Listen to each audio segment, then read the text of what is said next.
Tibetan Freedom Torch has gone around the world to raise awareness of China's tight grip on Tibet. Just a few days before the relay ended, the Freedom Torch arrived on August 3rd in Dharamsala, India, the seat of the exiled Tibetan government.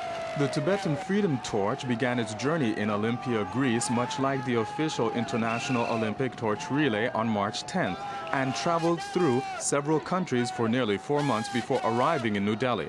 It stopped in 50 cities throughout Europe, America, Canada, Mexico, New Zealand, Taiwan, and Uruguay. Tibetan Freedom Torch this year has special significance because Beijing, Chinese government is holding the 2008 Beijing Olympics. So for us, the Tibetan Freedom Torch signifies freedom, which is so important for all the 6 million Tibetan, and also justice. The Shadow Torch Relay was meant to highlight China's brutal suppression of the riots and protests that broke out in Tibet in March.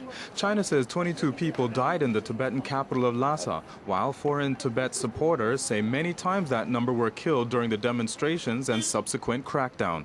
We want to send a direct message that the aspiration of Tibetan people, that is freedom for Tibet, would continue. And the Chinese government understanding of Tibetan movement as a movement of just one people is wrong. Tibetan people, who majority of the Tibetans live inside Tibet, they want complete freedom, they want independence. After the torch arrived in New Delhi on July 10th, it went around the country spreading the message of justice and freedom for Tibetans.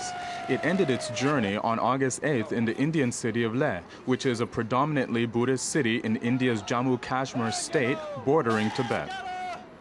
TITV Weekly. Those are this week's stories. Thanks for watching. We'll see you next time.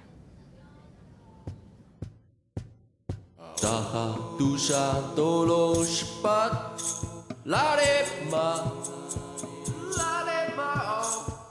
katolo bitu kashpat tanatu bakti katolo bakti katolo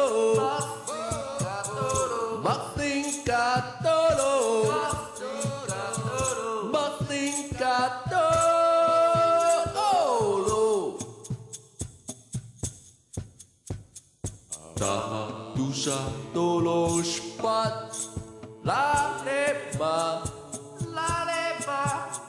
katolo bitu kashpat tanatu bakti katolo